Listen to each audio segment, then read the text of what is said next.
Good day everybody, and welcome back as we carry on looking at what our identity is in Christ and who God has declared us to be and how we can find our identity as Christians in Him.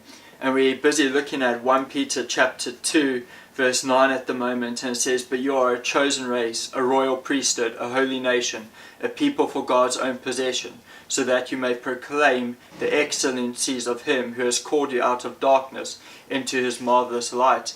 And this morning I just want us to talk about that phrase, a holy nation, and what does God mean when He calls us a holy nation? What does He mean when He declares us to be a holy nation? And we've got to understand that God has adopted us into His family. He's made us part of His family, and He's called us a chosen race. He has given us a characteristic that is different, a characteristic that unites us with every other Christian in this world, and has formed a race of every Christian in this world. And then He says this, He says that you are a holy nation. So what does this mean to be a holy nation? What separates us from others? What separates us as this chosen race?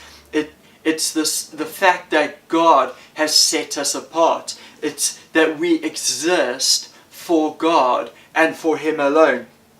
And because He has chosen us, because He has adopted us, we share in this characteristic of who He is, and that He is holy, and we are called holy. And now that word holy in the Greek means sacred, it means set apart, it means consecrated, it means dedicated to God. So what is He saying when He's saying that we are a holy nation? He's saying that we are a nation that has been set apart. And set apart means that He is calling us to be different. Different from what? Set apart from what? Set apart from the world.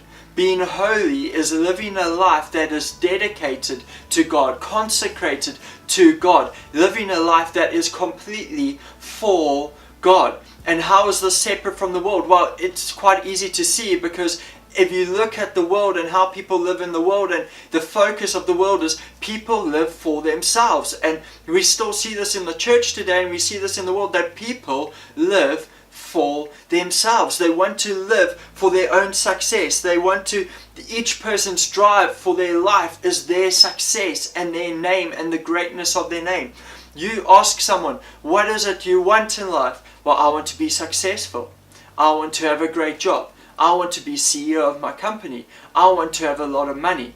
I want to have a lot of possessions. I want to have a nice house. I want to drive a nice car. Now, all of these things, are they wrong? Is it wrong to have this drive in life to succeed? No, it's not. But ask them the question, why do you want all of those things?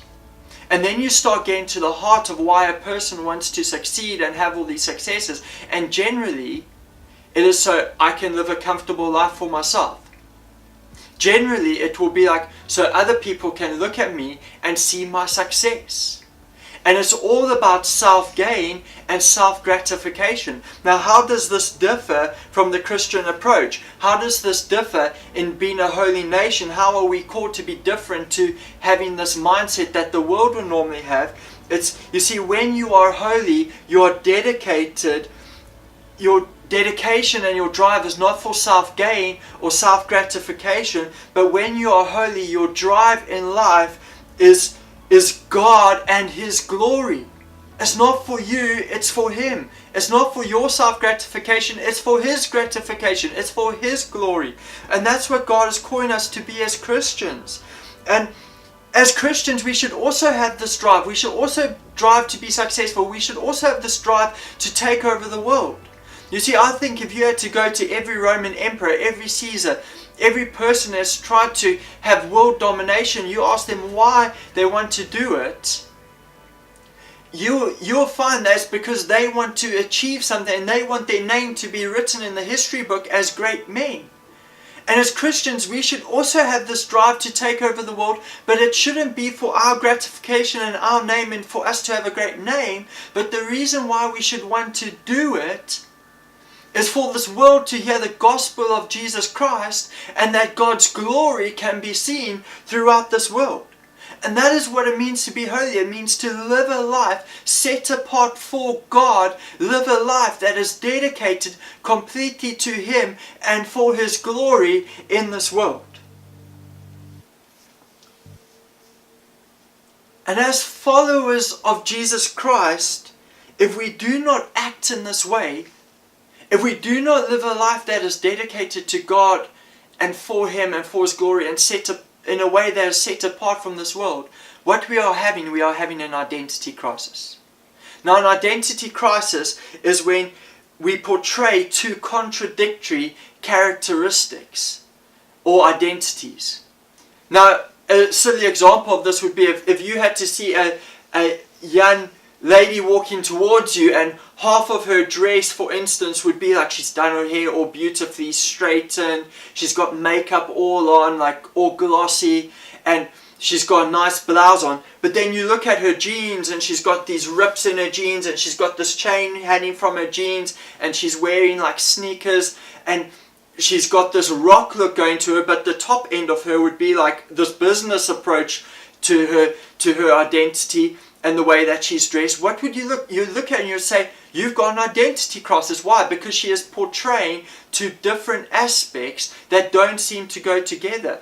And as Christians, if we are living in this place where one half of us is living to succeed for ourselves and gain self-gratification and gain things for ourselves, and the other part of us is trying to live a life that is dedicated to God, what we have is an identity crisis. And in essence, what we are doing is we are contradicting what God has declared us to be, and that is set apart, that is holy, and that is dedicated to who He is and what He has called us to do in life.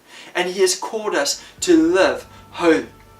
And we need to focus on how do we do that as Christians and live lives for God and not for ourselves.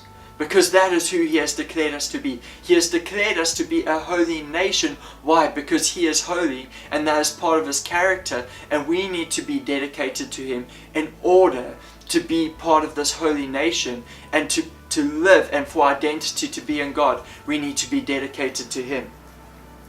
And I just want to challenge you this morning.